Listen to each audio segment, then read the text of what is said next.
Paz do Senhor, meus amados e queridos irmãos, glória a Deus, seja bem-vindo ao nosso primeiro seminário de estudos da palavra, onde nós vamos estar estudando muitos temas da Bíblia, da palavra de Deus, para a edificação da nossa fé. Vamos juntos?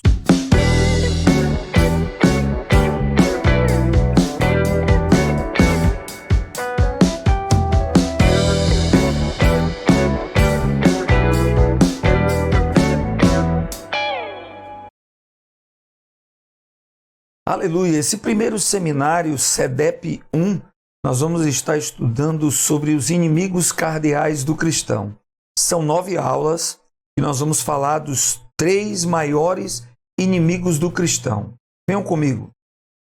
Os principais inimigos do cristão são o mundo, a carne e o diabo, porque eles são aqueles que mais representam as ameaças à fé cristã e à integridade do cristão. A nossa aula de hoje nós vamos estar trabalhando sobre Satanás, o arqui-inimigo. E por que Satanás é o principal inimigo? Porque ainda que ele não esteja ou não seja o causador de todos os problemas, certamente ele se aproveita, ele toma ocasião dos problemas para ampliá-los e atingir a fé do cristão. Satanás está por trás de toda a malignidade humana, de todas as quedas, de todas as vergonhas humanas, imediatamente ou remotamente. Ou ele é o causador, ou ele estará se aproveitando das situações. A nossa aula, a primeira aula, é sobre identificando o inimigo. Nós vamos identificar quem é esse arqui-inimigo. Porque conhecer contra quem estamos lutando é metade da nossa vitória. Batalhar contra um inimigo que não o conhecemos é muito perigoso.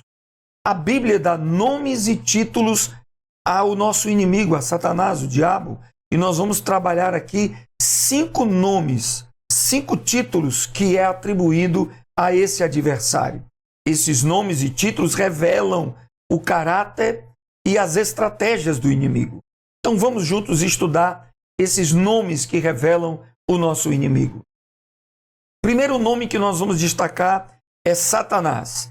Satanás literalmente significa adversário, aquele que se opõe, aquele que coloca obstáculos.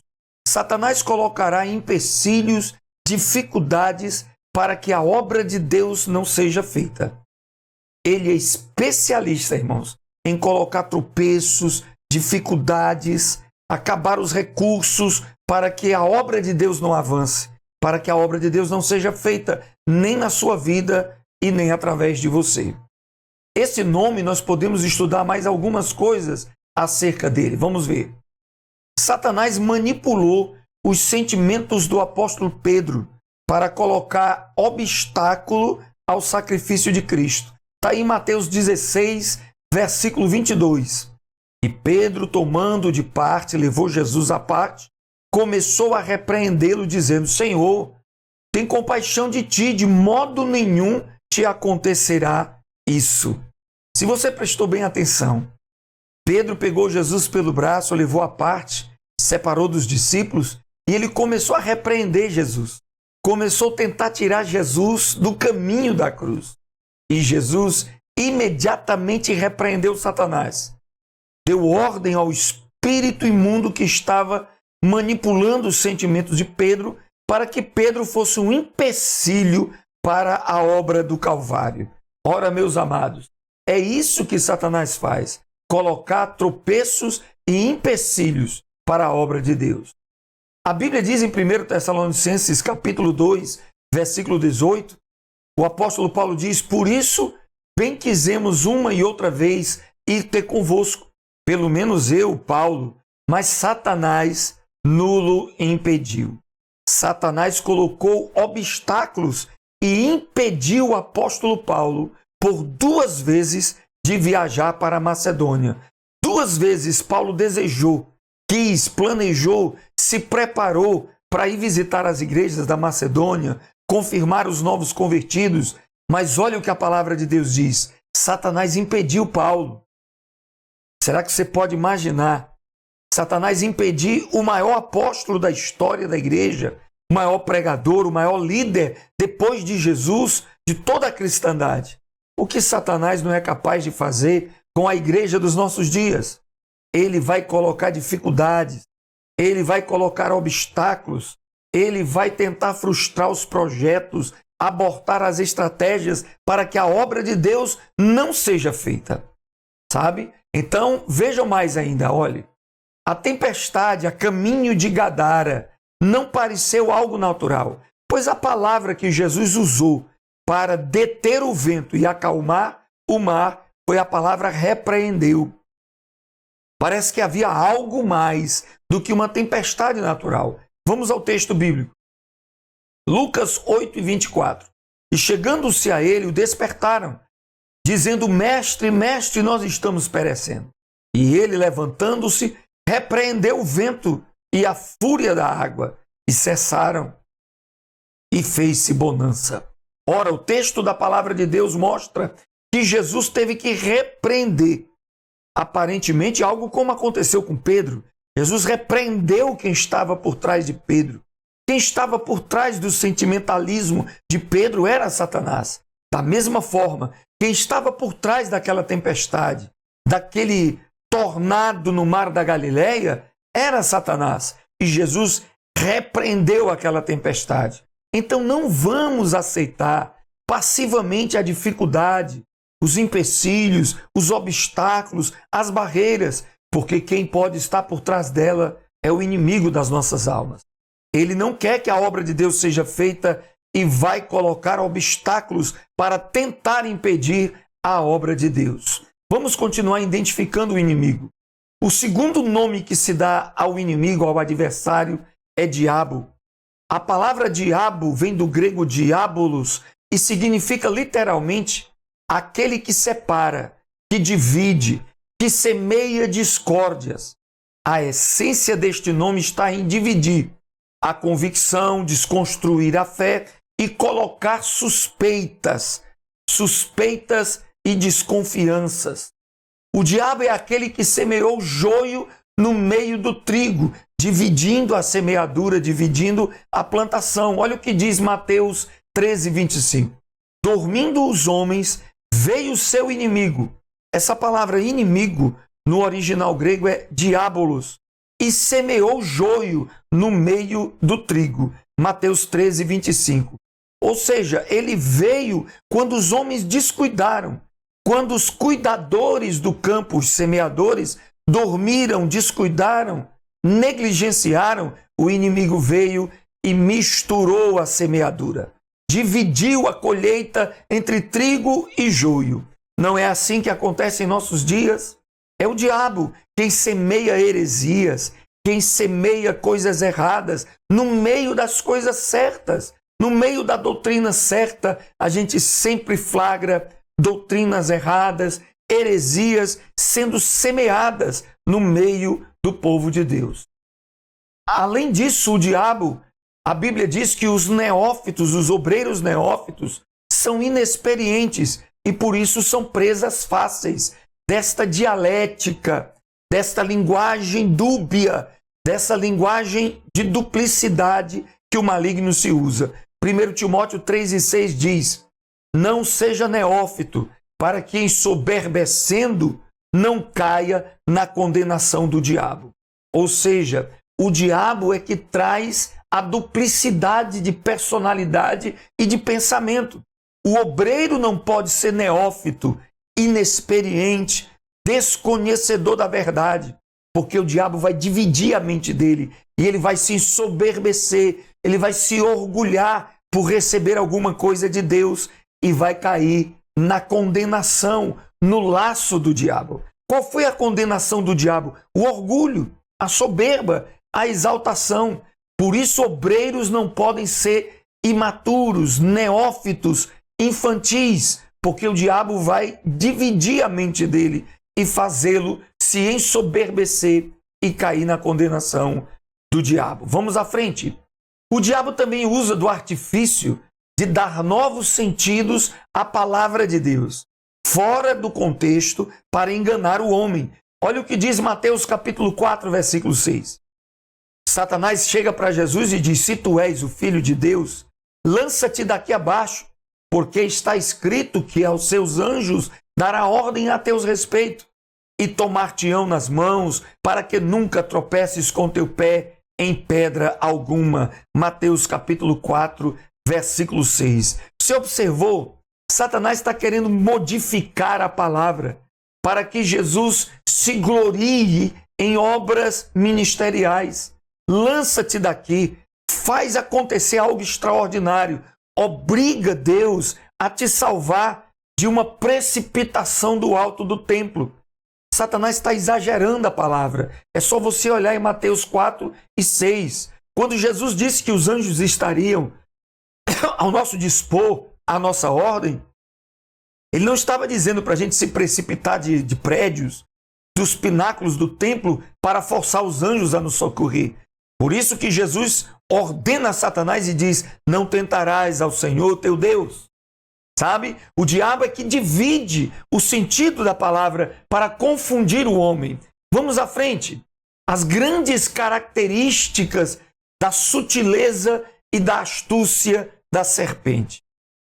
Lá em 2 Coríntios, capítulo 11, versículo 3, o apóstolo Paulo escreveu e disse: mas eu temo que assim como a serpente enganou Eva com a sua astúcia, a astúcia aqui é a habilidade de ludibriar a razão, de ludibriar o entendimento, de entrar por trás das defesas e fazer com que a pessoa acredite no engano. Assim também sejam de alguma sorte corrompidos vossos sentidos.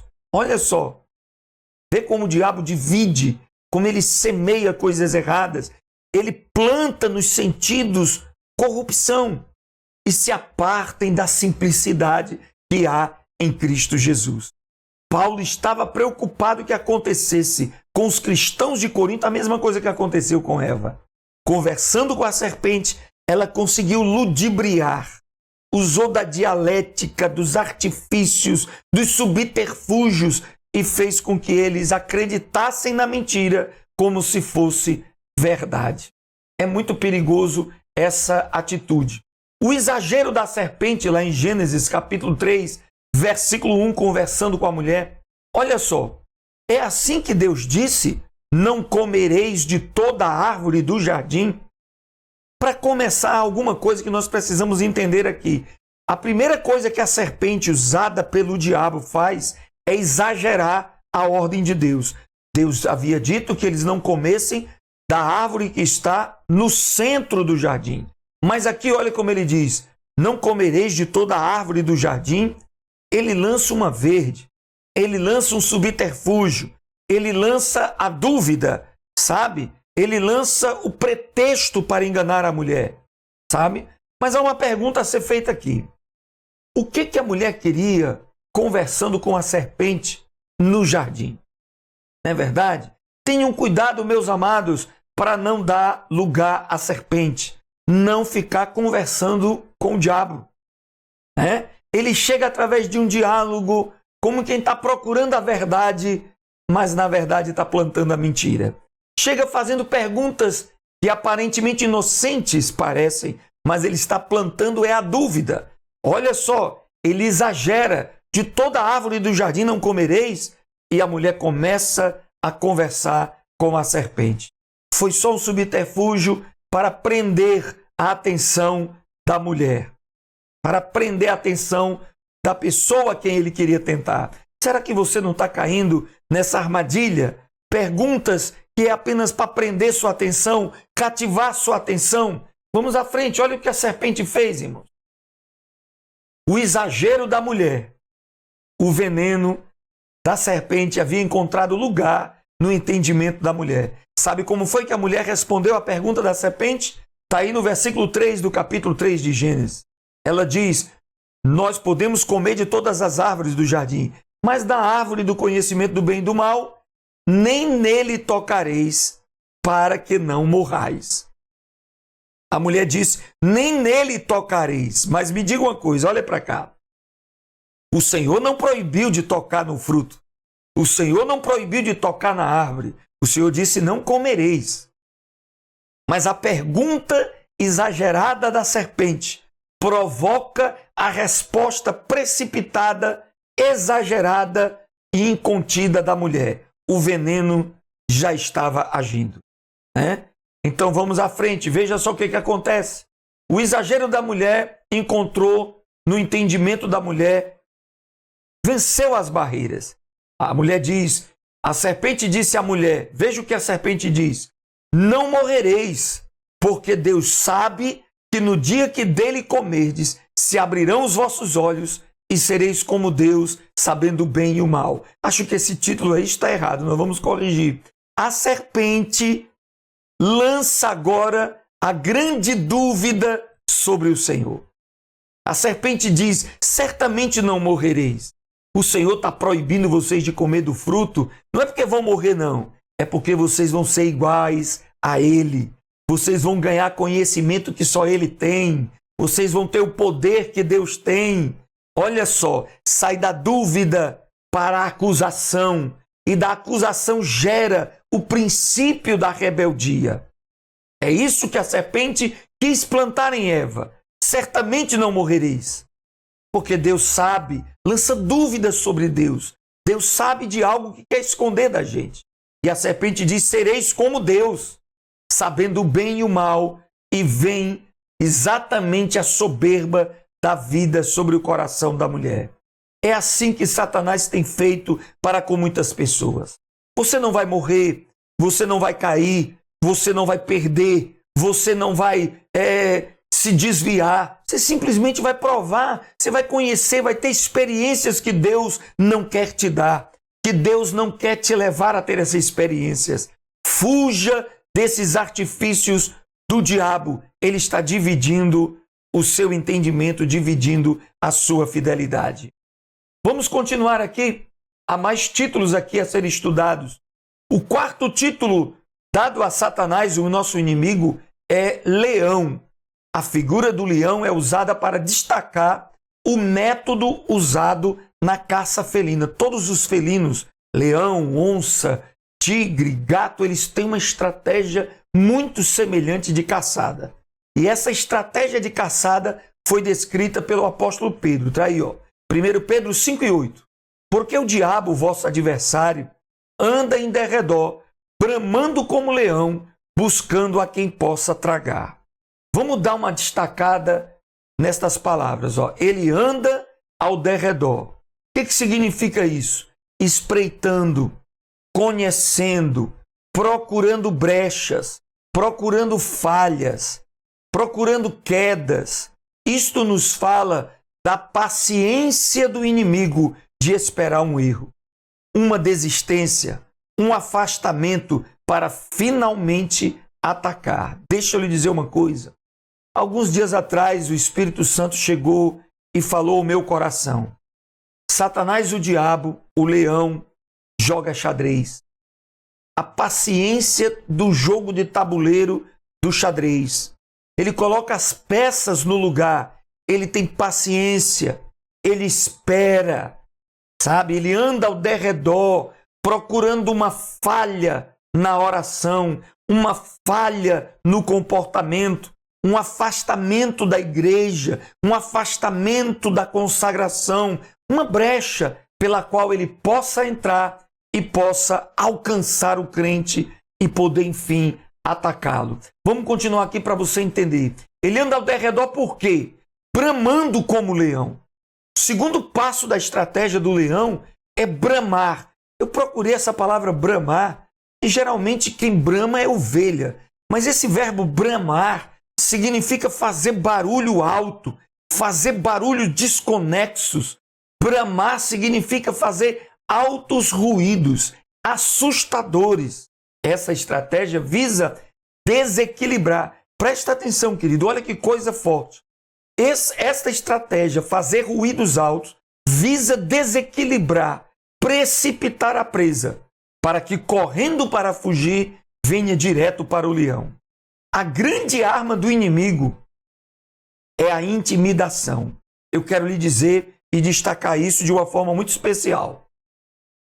Satanás faz barulhos, Satanás alardeia, Satanás faz um ruído muito alto para assustar as pessoas. É aquela coisa que o gigante Golias fazia com Israel.